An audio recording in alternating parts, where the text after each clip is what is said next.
The 10 Rules of Meditation. Dear friends, thank you for joining us this evening. This is lecture number 8 in our first chamber lecture series, and today we continue with our seminar on the science of meditation. And today, what we would like to do is share with you 10 integral rules that are necessary for you to be able to experience a very successful meditation. Now, listen, that we are calling these 10 rules. These are not 10 options, certainly not 10 guidelines, and not just 10 things for you to consider. These are 10 rules that when we put them into practice, they give us the most profound experiential knowledge when it comes into the practice of meditation. And let's start by saying that having intellectual information is not a reflection of living. Now, this sounds very rough, and we certainly have to explain this. But intellect is not experiential knowledge. The fact that we have information stored in our memory does not mean that we have grasped the true essence of what that thing is. Imagine yourself for a second, and please join us in this mental exercise. Picture yourself for a second sitting before a typewriter and typing down what is the experience of the sun. Now, this may sound weird at first, but imagine, just follow with us in this experiment for the sake of illustration. See yourself sitting before a typewriter and imagine yourself how many pages you would have to type so that you can convey what is the experience of the sun to somebody who is blind, to somebody who has lost all type of sensation in that largest organ of the body, which is the skin. Certainly you realize that you would be typing volumes. But for us, it only takes a brief moment of experience, a collective, an aggregate of brief moments of experience before the sun for us to grasp that experience. And we know for a fact that sunlight gives us a sense of safety and security. We know that it brings us warmth. We know that it infuses life and awakens that spirit of life in every seed that is hidden within the darkness of the ground itself, so that it sprouts and emerges and comes to meet that solar force. We know that not only it warms you up, you know that you can use it for things like drying fruit and drying meats. We know that we can use it to dry our clothes, and we also know that we can use it to generate energy at the same time. We also know that if we remain exposed to it indiscriminately, we harm our body. So we can experience most of what can possibly experience by simply being there and being able to perceive. But if you read an essay or a couple of paragraphs about the sun, that does not mean that you have experienced the sun. So just because we are throwing some information within our mind, that does not mean that we have gone through the experiential experience. So intellect, it's not experiential knowledge. Erudition is not experience. So having degrees, memorizing books, memorizing tens or hundreds of quotes from Plato, Aristotle, Socrates, any of those great thinkers have walked the face of the earth. That does not mean that we have that experience.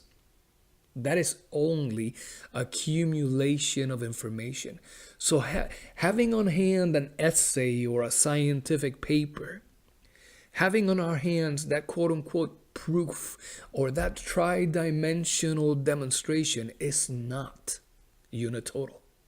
That is not an integral experience. And from there, well then, the opinions. More so in these days where everybody seems to have an opinion about everything else. All it takes is a few minutes of scanning any wall in social media, whether it is Instagram or whether it is Facebook or whether it is Blind or whatever one of these many social medias that are out there. And we will find hundreds and thousands of opinions on any subject, whether engineering or law or politics or economics or how to parent or how to cook. All of them are opinions. And the thing is that opinions are not clear consciousness of this or that phenomena.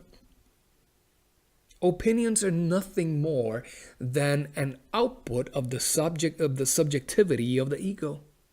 And we have already experienced this many times before. We have our children, we serve a plate of food to our children, food that we have cooked with love and kindness and compassion and happiness. And the moment we serve it on a plate, one of them will like it and the other won't. One will say that it is salty and the other would say that it's fine. One will say that it's too hot. The other one will say that it is okay. And they both are dealing with the same food from the same pots. But nevertheless, each one of those on the receiving end will have an opinion. And that is because the opinion is nothing more than a subjective statement that comes from the experience that is perceived through the senses. Because our senses are not unitotal. The 5 senses that we carry are the remnants of the 12 senses that we should have been experiencing by now. But that we are not, because at some point in our existence, we took the necessary actions and we created the right causes and the right conditions for us to not have that today. In the book of Genesis, that is called that event where Adam and Eve were expelled. And of course, by now, at this level of study, we know that the book of Genesis is not a book in history. We know that it is a book of symbols. We know that it is a treatise on alchemy. And we know that that Adam and that Eve are nothing more than a symbol of humanity, but they are also a symbol of our mind and our sexuality. So the moment that we ate of that forbidden fruit, the moment that we allowed our physicality to be fascinated, identified and fascinated with the physical sensations, and that moment where we abused of our creative power and we spilled that cup of Hermes, that got us kicked out of that Garden of Eden. That condensed us in this plane of substance, this realm that is known as Asia. And because we have continued to degenerate, at this point in time, even our senses are degenerated. And they don't perceive things the way that they used to many hundreds of years ago. And as a matter of fact, then all we do is yield and render opinions. Subjective, what is the right word for us to use for that? Those are subjective expressions, perhaps subjective declarations of what we are seeing as our experience. And then let's talk about this thing called thinking, because we associate thinking with the mind. And let's know clearly that there is mind in everything that exists. Perhaps you would remember that Hermetic principle of mentalism, that it reads, the all exists in all things and all things exist within the all. And he who has understood this has received great wisdom. And within that same wisdom, it says, the universe is mental, held in the mind of the all. The universe being mental, held in the mind of the all. And we are constantly connected to that stream of mind, to that vast ocean of the mind. But with our intellect, Even though we are living within this ocean of the mind, a mind that exists in everything, in the seven cosmos, in the world, in the moons, in the suns, in all of these things that are crystallized mind, they are crystallized mental substance. Even though we're part of that, what we have done is that we have shaped that mind into the intellect. You know, the mind itself is matter, but it is a matter of a different kind. There is mental substance in the mineral kingdom, just as there is in the plant kingdom, in the animal kingdom, and here within this human kingdom where we move and walk and exist and carry our personality. But we have brought this thing that is called thinking. And the only difference between the intellectual animal and the irrational beast is the intellect. And when it comes to the intellect, we have been building this intellect all of our life. Many of us have decided to just build our intellect based on our experiences out on the street. Many of us have decided to leave the home early and just go out and learn to live life, even though it means that we're going to be learning the hard way. And thus, we have conditioned our intellect to those situations, to those circumstances. And that intellect is constantly comparing between the likes and the dislikes, between the wants and the don't wants, between pleasure and pain, etc. But the fact is that even those who are on the other spectrum, those of us who have lived our life building our intellect by going to school and memorizing books and reading books and studying lectures and listening to conferences, at the end of the day, we are still thinking in the same patterns. We are still going from what I like to what I don't like, what I prefer to what I reject, what brings me pain, what brings me pleasure. And regardless of where we are in that spectrum of intellect, we're always comparing. We are always comparing one thing into the next, failing to realize that this creation being crystallized mental substance, this is an illusion. And the fact that it is an illusion should invite us to reconsider what is it that we are doing with our mind.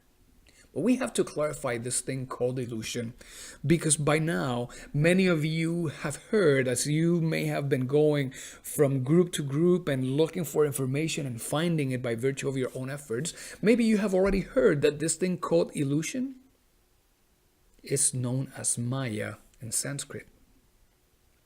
But we have to expand on that, because when most people hear Maya, when most people hear illusion, the image that they create in the screen of their mind is that of a hologram, is that of a mirage, of some kind of reflection, something that vanishes. And that is still a little incipient. So we would like to give you a little bit more, because Maya, that Sanskrit word Maya, what it means is not that. So our mental formations, when Samael tells us they are illusions, what he is telling us is that our mental formations are not that. What we see is only an appearance of the thing, but we do not see the thing itself. We have not developed that spatial sense yet. So we can see the appearance of the thing, not the thing itself. And thus our mental formations are not that. Friends, a true story is that not too long ago we were at some doctor's office and we were sitting out in the vestibule waiting with other patients. And of course, most people were doing their phone thing and most people were just focusing on their social media and some others were reading some magazines. And a lady walked in with her child, and as she sat down to do her own thing, the child was just roaming around the vestibule. And he was grabbing magazines, and he was tearing pages, and he was throwing magazines on the floor. And he was being perhaps a little disruptive. And it did not take long for the environment within those of us who were there in the vestibule to start getting very thick and dense. You could feel the tension in the air. You could actually feel, by observing people's biofeedback, their looks, their grins, the eye rolling, you could feel the judgment towards the mom. And of course, perhaps many of us have caught ourselves by saying, oh, if my child ever do that, I will do this, this, and that, because we always know better. But what happened that day was peculiar, because that mother, she held that child and she sat that child on her lap. And even though the child was there for a few seconds and just went back to walking, the mother interrupted everyone by saying, thank you for being so patient with my child. Because you see, my child, he is autistic. The moment that happened, all the judgments that had been made, they crumbled. The moment that happened, everybody knew for a fact that that woman was managing challenges that most of them had never experienced. So our mental formations are not that. Our mental formations are illusions because they're constantly based on comparisons. And our mind is like a donkey that we have to mount, dominate, and control. This is why we see the great Master Jesus in that Palm Sunday, as he is the one riding that mule, and that mule is walking him to that celestial Jerusalem. Jesus, or Yeshua, is the eternal Savior. Yeshua means Savior in Hebrew. So that Yeshua, he is our eternal Savior. And our eternal Savior dominates the mind. That is why he is sitting on that mule. And people are throwing branches from palm trees because the palm tree is always a symbol of victory. Keep that in mind the next time you see palm trees in your dreams. So what happens? Our internal Savior has the power and the ability to dominate the mind. Our innermost has the power to dominate the mind, to go victorious into that celestial Jerusalem, those superior realms of consciousness. But today we are not even there, because today we're not even owners. We're not even responsible for our own thoughts. And perhaps we can say that because how many times have you not found yourself thinking things that you don't want to think? How many times have you not said, oh, great, I heard that, now I'm going to have that song in my head for the whole day? How can that be? Because if we are indeed in charge of the mind, we would be able to turn it off, but we can't. All it takes is for someone to say something that we dislike. All it takes is for someone to make a comment where we feel alluded. It may not even be about us, but we're so vain, we're so prideful. It may not even be about us, but the moment we see it, we're immediately feeling alluded, and that crumbles any possibility of it being a good day. You see, they ruin our day because they wrote that. That's the condition that we are today. So we are certainly not in charge of our mind. What is happening is the opposite. We are just carrying that mind on our shoulders, and it has become a huge burden for all of us. All of this intellectual dualism, pleasure and pain, praise and criticism, victories, defeats, the fear of being in misery, the ambition of being in richness. What these things do is that they make up this painful mechanism of the mind. And friends, for as long as we keep carrying the load of this mind on our shoulder, the true happiness within us is never going to exist for as long as we continue being slaves of our mind. We have to dominate this mule for us to be able to walk in that celestial Jerusalem in our given Palm Sunday. Be able to walk into those superior realms of consciousness victoriously. We have to stop being slaves of our mind. But today, we are carrying this mind on our shoulders. And we continue being miserable mortals here, walking around this earth, burning lives after lives, living life after life, the same events, just peppered with the positive and the negative consequences of all of our previous actions.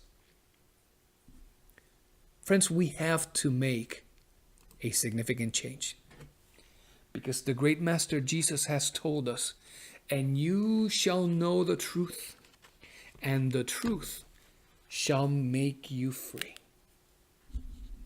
We need to understand what is that truth. But that truth, at the level that we are, it is completely impossible for us to grasp it. This truth is so elusive, and the only way that we can make up what is this truth is by the aggregate of the collective experiences that we have internally, for as long as those experiences are of a constructive nature.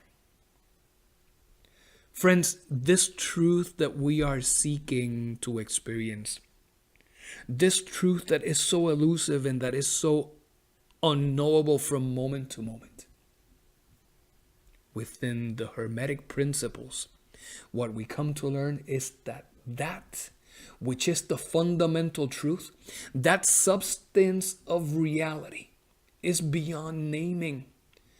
But the wise men refer to that truth as the all.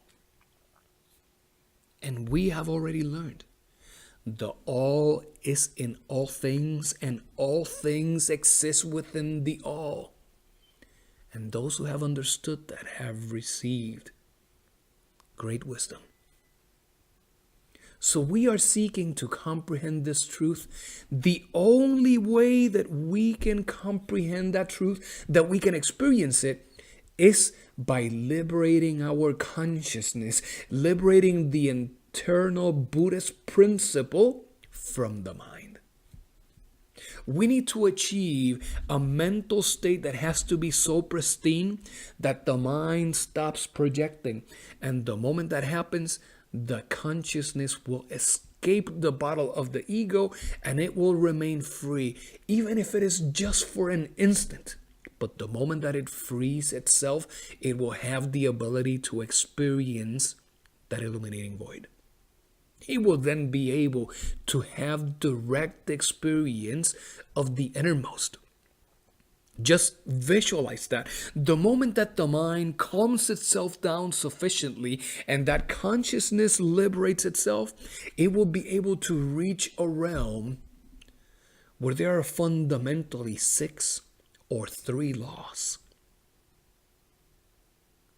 Those are realms of very few conditions that trigger mechanicity.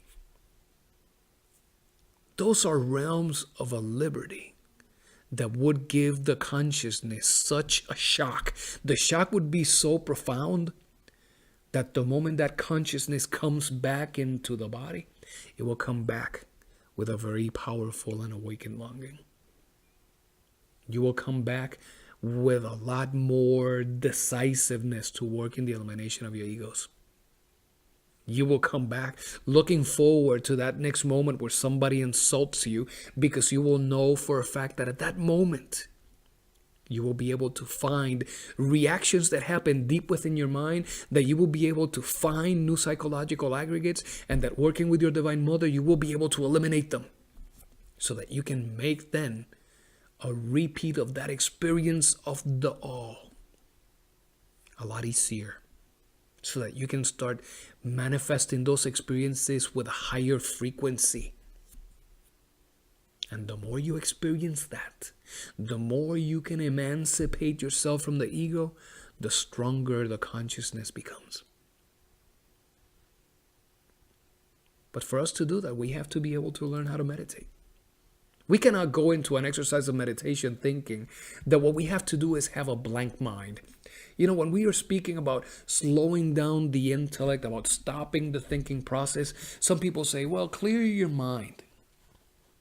And in concept, yes, that is exactly what we're looking, but in practice, that is severely misunderstood. Because when somebody says clear your mind, what most people create within the screen of their mind is just a blank canvas. And then they start talking to themselves. Well, I'm not seeing any thoughts, so this mind should be, I am not thinking. This is what they tell themselves. I'm not seeing anything, so I'm not thinking. They say, nothing is happening, so I must not be thinking. But they fail to realize that the moment that they're having that internal chatter, the thinking has already happened long ago. So having a blank mind is just too hollow. It is too incipient, superficial. It is just an intellectual interpretation of what we are seeking to achieve. We are looking for moshao. Moshao in Chinese, it means a clear consciousness, but a clear consciousness in the tranquility of no thinking. Perhaps you would be surprised to hear that the highest level of thinking is not thinking.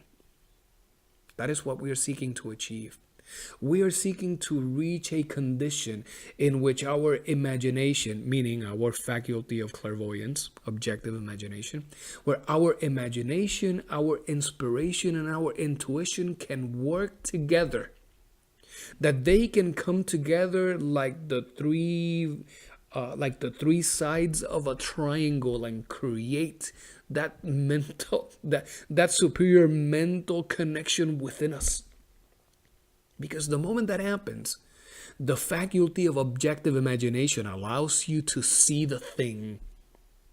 The faculty of intuition allows you to understand the significance of the thing.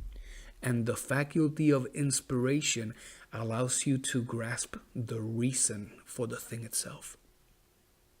So when you see it from that perspective, you grasp in an instant everything that you need to know about that one thing. But that can only happen when we're not thinking. So we are not looking at having a blank mind.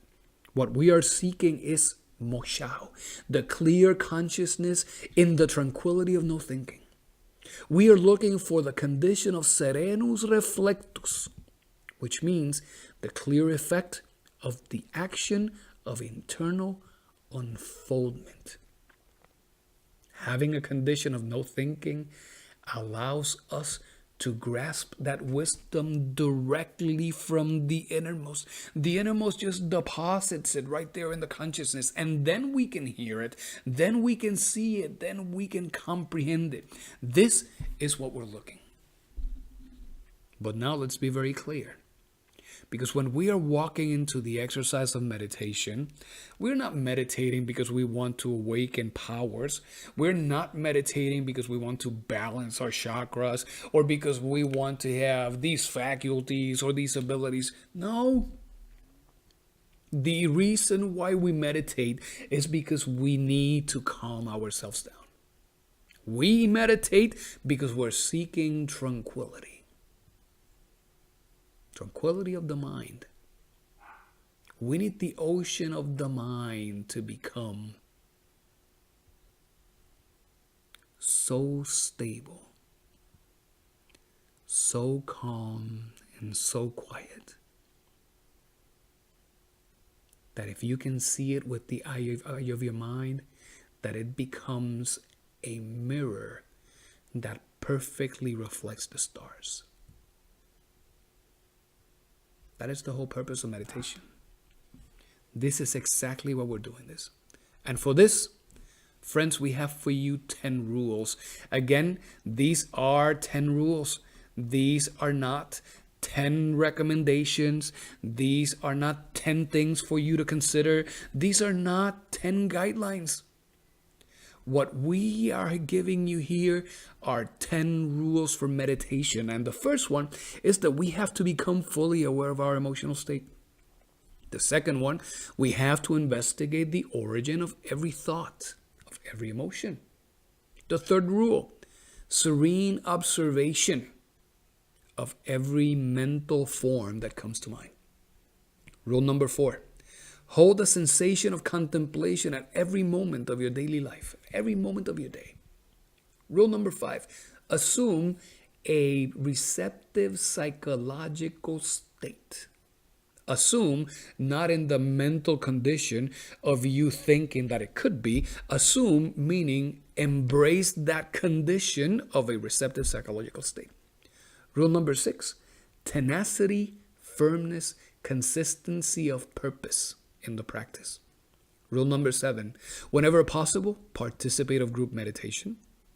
Rule number 8, become vigilant of your own mind. Rule number 9, avoid external sensorial perceptions. We start by closing our eyes. And rule number 10 is absolute relaxation and wise combination of meditation and sleep. So as you're looking at this lecture, go ahead and take a screenshot so that you can make that list readily available to you. But let's not leave it there. Let's go ahead and explain a little bit better what this all means. Because the first rule of meditation is that we need to have full awareness of our emotional state. Samael tells us every thought that emerges within the understanding is preceded by pleasure or pain, happiness or sadness, likes or dislikes. So we have to be aware of our emotional state. When we are content, our thoughts are of certain ways. When we are bored, our thoughts are certainly different.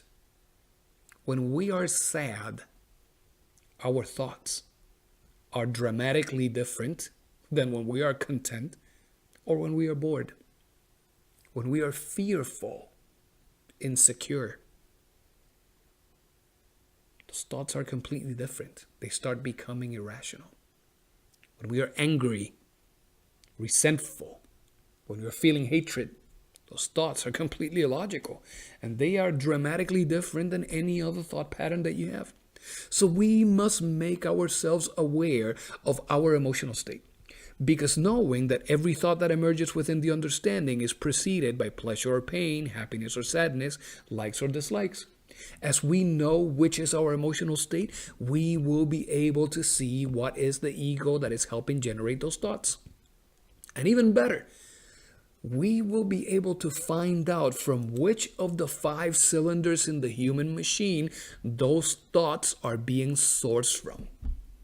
Because those could be thoughts associated to the intellect. It could be thoughts that are associated to emotions. Thoughts that could be associated with the instinct of survival. Conditions of fighting or fleeing. Meaning conditions where you are aggressively confrontational or conditions where you are just avoiding circumstances. We also have many thoughts that come from our motor center. And of course, and last but not least, many thoughts that emerge out of our sexual center. So we must be aware of our emotional state. That will give us an indication of what is the ego that is active right there, holding control over the human machine. And as soon as we understand from where that thought is being sourced from which one of the 5 cylinders, now we are having a better understanding of the ego in terms of its structure. And as we continue observing, we will see that one ego becomes substituted by another. So it is common for many egos of anger to be replaced by egos of pride. At the same time, it is very common for egos of pride to be replaced by egos of anger. And you know this very well because every time that somebody has criticized you, you have experienced how is it that your self considerations become offended, and how is it that some aspect of anger or resentment comes into play. Everybody has experienced that. But there are also instances where laziness is followed by lust. There are many instances where greed is followed by pride, where lust is related to gluttony. You see all these combinations? We have to understand those transactions. And as we understand the transactions and the structure of the ego, my dear friends, the more you understand that, the more capable you become of overcoming the force of countertransference. So there you go. We have to make ourselves fully aware of our emotional state. Once we know what that emotional state is, once we have a good feel for what is that emotional state, we go into the exercise of psychoanalysis. It is here where we start looking for the origin of those thoughts, meaning what ego is it? For the cause behind those thoughts, what happened that led to the thinking pattern? What is the reason or the fundamental motive of every thought? Why is it that I am reacting internally this way? The fundamental motive. From which of these cylinders is this being projected? We have to examine and inquire not only about the origin and the cause and the reason and the fundamental motive of the thought, but we also have to examine and inquire about those memories that we are seeing in the screen of our mind, those images, those emotions that come with all those images of affection, desire, resentment, depression, etc. And we have to look at all that because you have heard us say before, and we have to still say it again.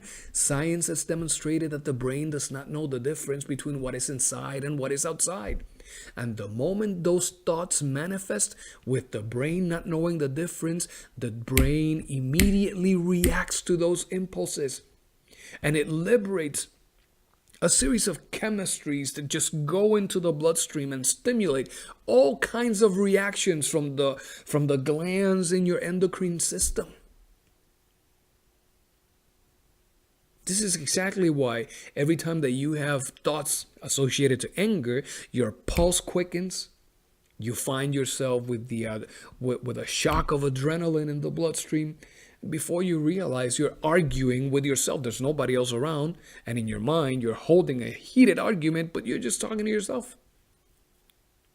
Friends, this second rule brings self-discovery and self-revelation. So we want to make ourselves of our emotional state, and we want to go into a psychoanalysis so that we can do serene reflection. As we do that, then we go into the action of serene observation. That means that we're bringing absolute attention to every mental form that is taking place within the screen of the mind, within the screen of the intellect. That serene reflection results in the quietude and the silence of the mind. Every time that you see an image of the Buddha, you can see that the Buddha has a very solemn expression in its face. His eyes are in a state of contemplation. And just like you can stand in front of a statue of the Buddha and look at their eyes and start making faces and start doing things, and the Buddha will never respond. Of course, we know that it is a statue, but bear with us.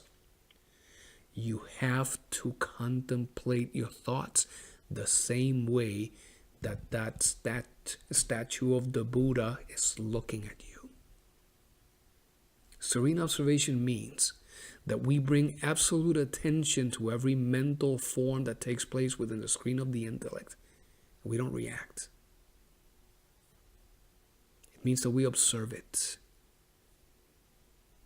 but we don't react. We observe it, We don't identify. And when we observe and we don't identify, we evidently cannot fall into the sleep of consciousness. We need to watch that internal drama like the director that is watching the movie, not like one of the actors caught in the midst of the drama. So serene observation. Again, we make ourselves conscious of our emotional state. We bring serene reflection into the effort so that we can see the origin, the reason, the fundamental causes behind every thought. And as we're doing that, we bring in serene observation. We will observe without reacting, because serene reflection is what gives us the quietude and the silence of the mind. But friends, for us to be able to do this during the exercise of meditation, we have to practice good habits during the day so that we can repeat those same habits at night. So that means that during the day, for us to be able to be successful in meditation, one of the rules is for us to maintain a sensation of contemplation. We will hold serene observation. We will be in deep contemplation of what we are observing. But we need to create a habit to get really good at doing that. So we must make an effort to maintain and sustain that sensation at every moment and at every day. This sensation of contemplation means that you need to learn to go about your day and observe everything that happens around you, and yet contemplate without reacting. So if somebody insults you, don't fall into the trap and just get engaged in some kind of typed argument on your Facebook or a verbal argument at work or at home. Just don't. It's easier said than done, but these are abilities that we have to develop. We have to maintain that sensation of contemplation, so that means that we need to make an effort to maintain and sustain that sensation at every moment, every day. Friends, like everything else, this is just a muscle that has to be developed. The first couple of days, it's going to be hard. But those couple of days will pass, just like everything passes. And the more you practice, the better you get at it.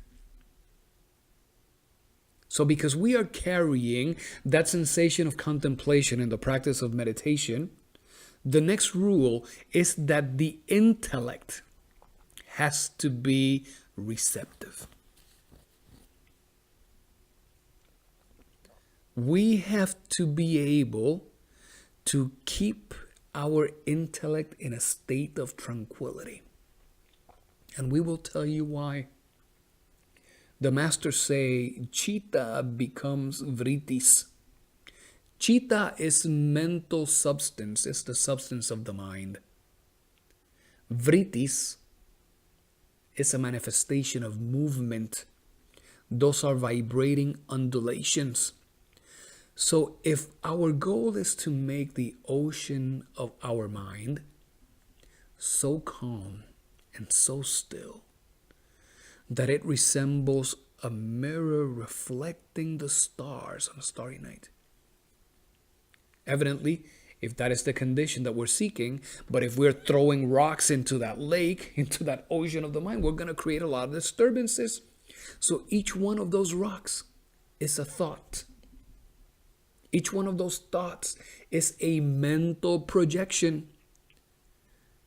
So the masters tell us chitta becomes vritis because we need to learn that we need to stop those mental projections if we would like to have a condition where our mind becomes a perfect mirror capable of reflecting the brilliance of the stars.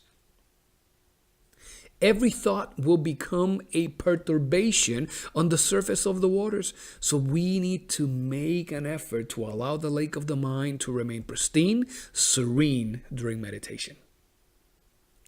So, maintain that sensation of contemplation. We observe without reacting. And that starts allowing the intellect to become receptive. The moment that the intellect stops projecting, it starts receiving. The moment that the mind stops projecting, it starts exercising its true gender, which is feminine in nature. That means that feminine, because it receives, it is the polarity that receives. So this is rule number 5. Rule number 6 says continuity of purpose. We cannot come to meditate and meditate today for 10 minutes and think that we can come back in 3 weeks and that we're going to make any progress, because things don't work like that. We have not seen an Olympic athlete that earns a medal by working out and training once a month. That doesn't happen. So just like every other muscle in this psychological gymnasium that is life, we have to come in and we have to do our necessary workouts and work at different intensities, meaning the different difficult circumstances of the day. And we need to have moments of rest to recover, and we need to have intense moments of action. Those periods of recovery, those are periods of meditation. So we have to have continuity of purpose. Friends, samadhi, ecstasy, that experience of the truth is not, says Samael, for the valuable and the inconsistent. It is not for those who lack willpower. So there must be continuity of purpose in the technique, in the meditation technique. There has to be tenacity, there has to be firmness, there has to be constancy, there has to be an internal condition of being defined, of being ready to do the work and get it done. Rule number 7. It is very beneficial for us to participate of group meditation at the Gnostic Lumisols. Everywhere where we can go have group meditation is certainly a good condition. But yet beware, because there are many group meditations that can, we have to be sensitive by saying this, because we certainly do not want to express ourselves against anyone who is seeking to bring a good condition and improve the fundamental human condition. But there are certainly group meditations that will be counterproductive to your purpose. The best thing is for you to partake of the Gnostic Lumisols. And now that we are speaking here at the level of intermediate level of studies in this first chamber, it is at the Gnostic Lumisols where we come together to practice superior exercises, that we come together to meditate. And scientific meditation, remember, this seminar has to do with the science of meditation. It can very well be practiced individually or among a group of those who hold affinity. So that affinity has to be affinity of thought. It has to be affinity of action and affinity of sentiment. And you will find that amongst those who are practicing this very same wisdom. So if you go to a Gnostic Lumisol, that is the very best condition for you to do group meditation. If you choose to go do group meditation somewhere else, well, that is also beneficial because that collectiveness helps. But if you're there and those who are around you are completely fanatical about meditation, and they start doing all kinds of weird postures and arranging of the hands and the ears and tilting the heads and making some noises that you're not clear if they're mantras or what they are, then you're going to be completely distracted and the exercise of meditation will fail. So, scientific meditation, you can practice that individually or amongst a group of those who hold affinity. Rule number 8. We must become spies of our own mind. We need to contemplate its actions from moment to moment. And when we are practicing that sensation of contemplation throughout the day, it becomes very easy for us to become spies of our own mind. And then, as we are working, we are looking at practicing every time with our eyes closed so that we can bring an end to external perceptions. Samael says it becomes indispensable and necessary to eliminate sensorial perceptions during interior profound meditation. So we start by closing our eyes. The next thing that we do, it is also good that if we're meditating in our room, if we have a room dedicated for meditation, that the room is clean and organized, that there are no foul smells, because those foul smells will distract you. Whether they are from the room because you have a pet that has done its thing close by, or whether those smells are coming from you, from your clothes. So your clothes, you would benefit from having fresh and loose clothing. If you're wearing jeans, you're wearing a belt, and you're trying to sit down and meditate, and they are too tight, that is a problem. Those are sensorial perceptions that will affect the result of your meditation. If your shoes are too tight, take them off. If you can't turn off the light, turn it off. If there are noises around you, turn on some classical music. Music from Brahms or Liszt or Mozart, Beethoven, Chopin. Music from those great masters is phenomenal because it nourishes your superior emotional center. And when that superior emotional center is being fed with that superior vibration, you start creating phenomenal conditions for a good, successful meditation. So sensorial perceptions, we must eliminate sensorial perceptions during the exercise of meditation. And friends, the last one is that we need absolute relaxation. No muscle should remain tense. That means that by the time that you sit down to meditate, sit on a comfortable meditation pillow. Sit on a comfortable chair. Sit comfortably. Relax your body. It becomes urgent to provoke and regulate sleep at will. This is very important. At the time of relaxation, at the time of meditation, the illumination is going to come from the wise combination of sleep and meditation. So that means when you are making yourself ready to meditate, doing at a time that is convenient to you for fall asleep. And this is necessary because by now science has demonstrated beyond any reasonable doubt the effect that meditation has on the brain. We have seen it in so many images from expert monks, Buddhist monks, experts in meditation. And our scientists have shown us how is it that their neural networks fire in such harmonious ways when they are meditating. The only way to do that is when you combine meditation and sleep. Because at that moment, when you get to that 50-50 distribution, you allow the ethereal body to enable the rearranging of those neural networks. And those new associations then become part of new superior thinking patterns that you are working to create in a way that is of no thinking. We start creating these new arrangements within our brain. And as a consequence, our experiences start changing. We start transforming. So please don't sit down to meditate, setting up your clock in your phone, your timer in your phone for 15 or 20 minutes. Because when you do that, you're thinking about how much time you have left. You maintain a state of internal stress. Your attention is somewhere else because you're just waiting for the timer to go off. Don't do that. Don't do that. Remember, we have to bring in serene reflection, serene observation, a sensation of contemplation. We have to work in absolute relaxation, maintaining a balance between the sleep state and the wake state. Friends, when we do meditation like this, you could find yourself meditating for 2, 3, 4 hours a night. And your body recovers just as well as when you are throwing yourself in bed and covering yourself in blankets and allowing yourself to go through the small death.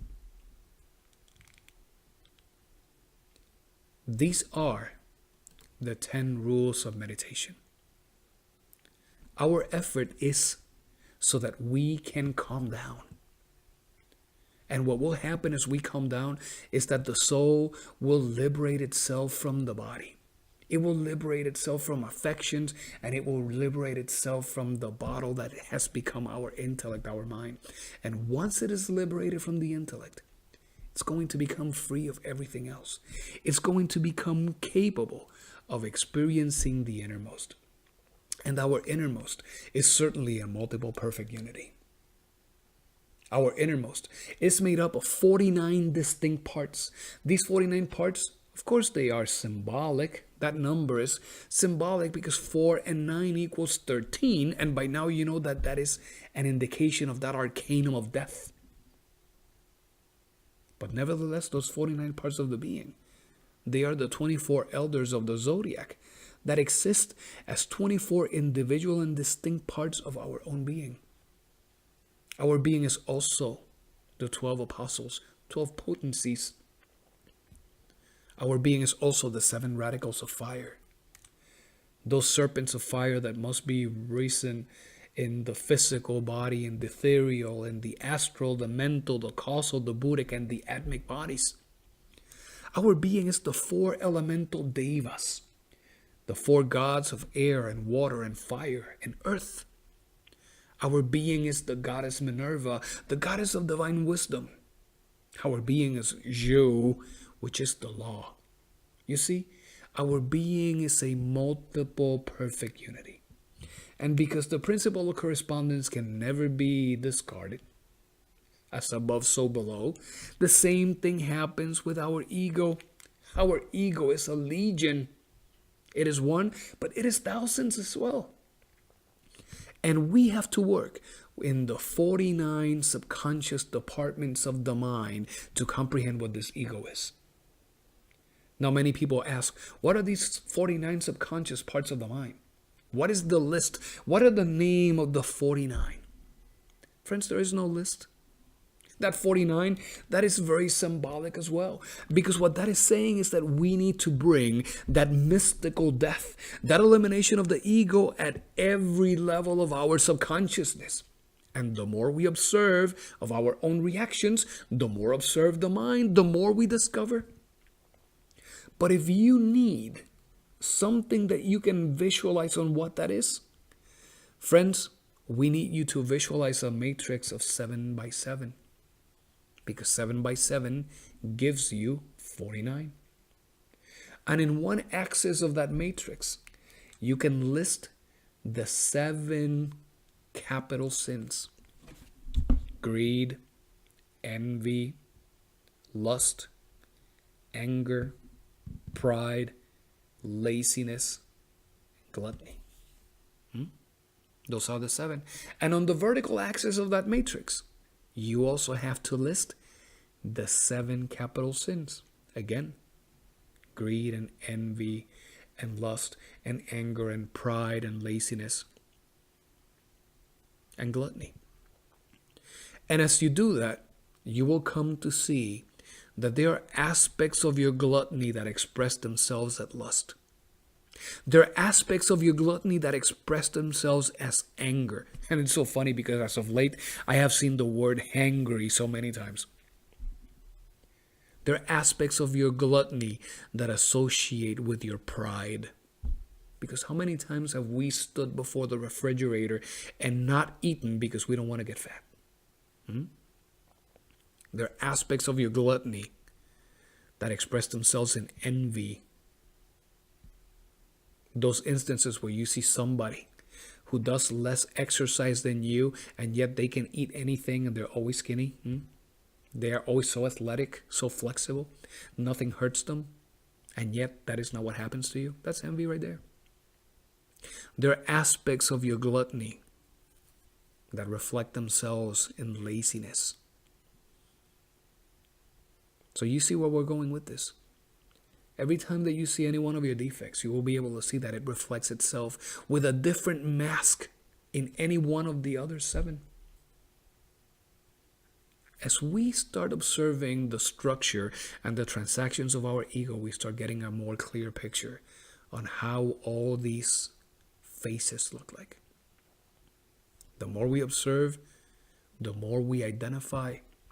And the more we identify, the more we can study. That observation results in comprehension.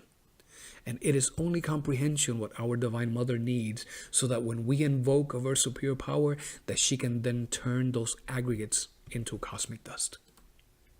So friends, this has been our lecture on the 10 rules of meditation. And of course, we sourced the material out of Samael Aun's lecture titled The 10 Rules of Meditation.